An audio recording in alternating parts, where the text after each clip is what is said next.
straight from the automotive industry event of the year, NADA 2025. Chicks in Charge and Authenticom are bringing you the biggest names in automotive.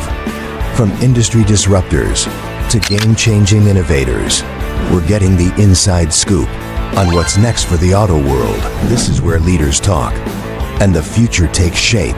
Are you ready? Buckle up and let's dive in.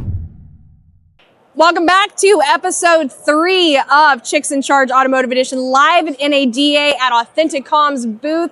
We are so excited to be here. And I have a special guest for you guys today. If you remember Courtney Paschal, it's been, about a year since we had you on last? I think it's been 2. Well, we are almost 2 years old, but I know you were one of the first ones we had. So we're going on 2 years. So you've had a lot change since then. I have. And you are outside of the dealership world. Yes. I mean, like still in the automotive industry, but not within the dealership. That had to be a big jump because you were there for quite a while. 10 and a half years. That's a long time. Yes. Was it scary? Very. Very. Yeah. It took my husband and me about 6 months before I finally said, okay, we're going to do this. How did you decide, when I leave the dealership world, this is what I want to do? Yeah, I didn't I just needed to find the right person, and Stacy Ellison came into my life and we just hit it off, and now she's one of my best friends, and she's amazing. I love her. She was making me cackle like just a second ago. We had like a second in passing and she was cracking me up. We've interviewed her before too, and it's a perfect match, weirdly enough. You two working together and being teamed up. You guys are both absolute experts in BDC, CRM, everything like that, and so it makes total sense. What are you focused on this year in helping dealerships do? Oh, there's so much. But I would say team building and really just knowing your employees. How can I help you get your employees there? Yeah. Let's come up with goals, strategies, and move forward. Exactly. So. And what's funny, if you've watched the last 2 episodes that we've done, you're seeing a trend here. We're all focused on building relationships and having culture between employees and having that go over to our customers. That has already been the common theme today. You're episode number 3 and it's already the common theme. So it's where do we need to look first within the dealership? So obviously we know everything comes from the top down, but we've had a really weird few years dealing with everything that has happened in the industry, and inventory shortage, employee turnover, people that don't know how to sell anymore. It's the common themes everybody's talking about. So where do we start first? With your management. I mean, they have to do it as well, and then show this is how you do it. And then the employees watch, and it just is a trickling effect. Yeah. And that's what happens when you have leaders instead of managers. Sorry about that. This is what happens when you record live at NADA. Sometimes people walk in front of the camera, no big deal. We pivot though. And that's also been our word of the day. So did you make it in okay? No, you drove. We drove from Amarillo, Texas. It's supposed to take 13 hours. It took us 16. Wow. Yes. And you came in while the roads were still icy. You were like the first person to give me the heads up, like, it's bad. It's really bad. It was so bad. So we came through Baton Rouge and came down, and my husband's driving. Mm-hmm. And so at one point we were sliding sideways. So I'm yelling at him, he's yelling at me. And so then it was just dead silent on the rest of the trip. You're just like, it wasn't my fault, but gosh dang it. I get it 100%. And you made it here. You are doing awesome things. What is the number one thing that you're looking to get out of this event? Connections, definitely. And one thing is if you are looking for something and you don't know how to get there, what to do, anything like that, let us know. Let Stacy know, let me know. We'll go find it for you. Yeah. We'll ask the questions. We will do the research to help you. Yeah. It's like, I'm going to make up this little analogy really quick, but imagine that you've got to plug something in, but you're like 6 feet away from the wall. Your plug is 2 feet long, and you're like, I need to get from here to there. Imagine that Stacy and Courtney are your extension cord. Oh, I got the plug in the wall. I've got you. We're going to bring you together. We're going to make the power happen. Yes. That was a really random analogy, but I love just came up with it. I love it. You're the extension cords. Yeah. So the last time we talked on the podcast, you were doing a lot of charity work too. Yes. With being out of the dealership, does that open up more time for you to be able to give back to the community and do all the work that you love doing? Yes. So I do this, but I'm also a 100% missionary as well. Wow, Yes. So that's new, right? Yeah. I thought so. Yeah. Okay. So it's very interesting. It's great work. It's hard work. I love it. But doing this is able to help me help other people, not just in the community, but around the world. So I work with the organization, faith-based nonprofit organization there in Amarillo, who helps anybody and everybody in hard and dark places. Yeah. But we primarily focus on human trafficking. And so I was in Brazil a few months ago working with children, 143 children. Wow. We went to the slums. It was amazing just to see how God works. Yeah. And I'll be going to the Dominican Republic in April. I'll Nice. actually miss Brad's 40th birthday. Oh no! Yeah, so he's not thrilled, but he'll get over it. It's for the children. Yeah, it's for the children. And you can't get mad when it's for the children. So how do you think that plays into you? I mean, you have such a servant's heart. And I think that's important in automotive. And myself personally, I'm always looking to work with and talk to the people who are good people. We know there's slime dogs out here, that people you don't want to work with. So finding the right people, finding the good people to work with, you and Stacy mesh so well on that. But what do you think has been your biggest takeaway from working as a missionary and with this nonprofit that you can apply back to your job and to the automotive industry? Ooh, that's a really hard question. It is. I would say time management. Interesting. Yes, that's time management would be it. It's hard to not be everywhere at once. Yes, and I want to be, Yeah, but I can't. right? And I've had to say, like, I'm the type of person, like, I just can't say no. Like, I will do anything and everything I can, but in the last year, like, I've had to say no. Yeah. And that's really hard for Yeah. me. Especially servants' hearts always are people pleasers too, usually. And, Working on that as well. and like the ability to say no just is not in their DNA. Yeah. I know so many of them, and it's like, oh my gosh, I can't say no to them. I have to do this thing. I have to say yes. And then you're like, no, you can say no. It's a full sentence. It's okay. Yeah, yes. I think sometimes no is my most powerful word. Like, I know when I'm at my capacity for things, and as much as I want to be able to help someone out, I'm like, I gotta put my own mask on first before I can get yours on you. Like, I gotta take care of me first. So I get it. It's tough, but we have really good things going on in the industry this year. I'm really excited to see, even in the BDC world, how things are changing. You're still working with BDCs. I assume Yes. you and Stacy, Yes.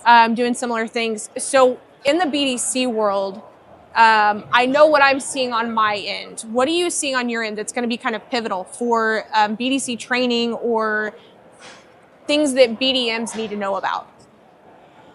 Just teaching them to have a conversation with the customer.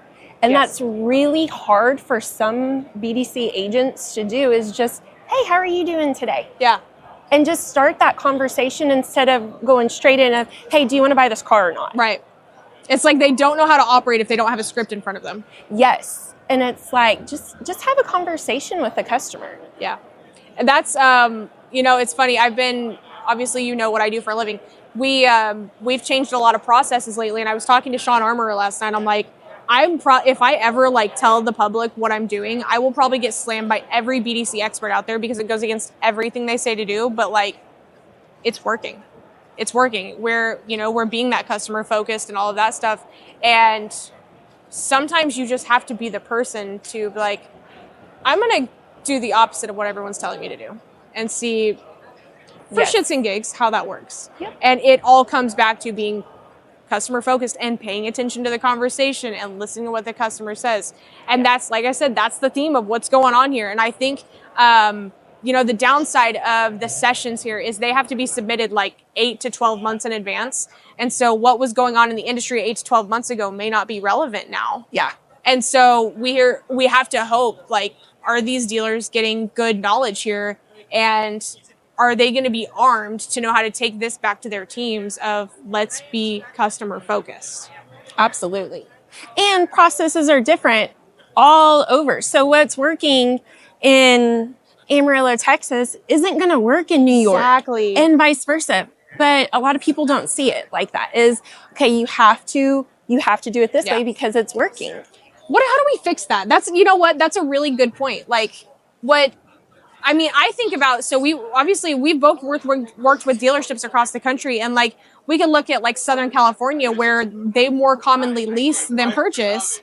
And then we'll fly it back over to like West Virginia where leasing happens like once every 6 months. So how do we do that? How do we get that knowledge regionally about what the hell's going on around me? I mean, 20 groups probably. Yeah. Just know your customers. Yeah. Know what's around you. And I've got one down by Dallas that they don't ever lease. And so I was trying to teach them about leasing, and they're like, no, we don't do that here. And I was like, why? Yeah, why not? Who's to say you can't start? Yeah. Just because it didn't work 10 years ago doesn't mean it's not going to work. Exactly. Let's try it. The industry's kind of moving that direction. Like people are really focused on debt and paying debt off. And, you leasing is things that aren't sitting on your debt to income ratio. And so why not? Like, exactly. Why not lease? So it's, that's a good conversation to have. Like I know that we're involved in like the Women in Automotive socials that happen around the country and, talking about this is what's going on around here. This is what's helping right here. But I think making sure that your lower level employees have this information too, your BDC agents, your sales reps that may not necessarily be in your 20 group. And honestly, is the dealer going to go back and remember to tell everything to his team that he learned at the 20 group? No. Probably not. So we got to make sure we're getting this information to people. Yeah, absolutely. How do we do that? I think we just record videos. I love recording videos. Oh, yes. I love it. Sending it to a dealer, a customer, whatever that may be, of just a quick, hey, thank you so much. Like, it was a pleasure meeting with you. Yeah. And that's all it takes. Yep. Video is transforming everything, obviously. As we sit here, we're video recorded right now. We almost didn't make it this morning, but we did. We're here. We're being recorded finally. But no, video is changing the way we do things. And there isn't a single person in the automotive industry whose job would not be made at least 1% better by utilizing video. Yeah. I think about even service techs and, if we had the ability to give them video and let them send it to the customer, like just got done with your vehicle, wanted to let you know everything's in tip-top shape, take a look at your engine, like a little selfie video. Yeah. Why not? It doesn't have to be the service advisor. Why can't the tech do it? Absolutely. I'm probably going to get slammed for saying that, but we have enough going on. Our hands are covered in grease and oil. Yep. Sorry. But at least it's getting done. Exactly. And that customer is going to appreciate it. Yeah, exactly. I think this is going to be a big year for automotive. I'm really excited to be a part of it. I'm really excited that you're sharing the vendor side with us now and that you're doing great things, teaching dealerships.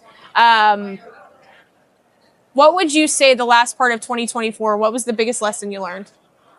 Ooh. For me personally, setting boundaries with dealerships. Yeah. I was getting called by some at, 4:00 in the morning. Oh my Lord. So having to set boundaries of no. Yeah. But I think 2025 is going to be a huge year. It is. And I'm excited to see all the new things that come and what's all happening out there. Yeah. What other events do you know you're going to be attending this year? I don't know yet. Yeah? Yeah, I don't know. Nice. It's because I've got 3 international trips hopefully lined up this year. And are they going to be spaced apart pretty well? I hope so. It's going to be exhausting. Yes. That is something I always say after we travel. I'm like, I am so tired. I need to be done for like a month and simmer down. I already have my next one planned for like February 11th. So I'm like, I'm going to be gone again in 2 weeks. So that one's a short one though. Oh, good. So it's not bad, but I think you're right. I think 2025 is going to be huge. And, if we can just plug in the good people everywhere that we possibly can and share all of the good stuff that we've got going on with everybody, it's going to be great. And just keep moving forward. Yeah. And it's okay to change things. Yeah. It's okay to change your processes and at least try something new. You can always put it back together. It's like, Yes. it's a puzzle. You can always take apart the pieces. I'm just full of analogies today. What the hell? And you can put everything back together and guess what? It'll be fine again. I had to do that. I mean, like we were just talking about in the BDC, I broke everything down. I broke it completely, put it back together again in a whole different way and turned something good into it. So awesome. I know that you are not on Facebook. You are big on LinkedIn for connection. If anybody wants to connect with Courtney, Stacy she's on Facebook as Stacy Whitlock Ellison. I'll make sure all of her links are in the show notes. But you guys need to connect with them and figure out what you can be doing better 100%. Yeah. Thank you. Just let us know. Yeah. Thank you so much for coming on the show again. Thank you. I know we're going to have you again. You're so much love fun. it. And I hope you have a really good show here and get to network with all the right people. Thank you. You too. Thank you. Thank you guys for joining us for another episode. We will see you for the next one. Bye-bye. Bye. This episode is brought to you by Authenticom, the business behind the automotive business. And this is Chicks in Charge Automotive Edition, available wherever you listen to your favorite podcasts. Help us grow. Rate and review on Spotify and Apple Podcasts.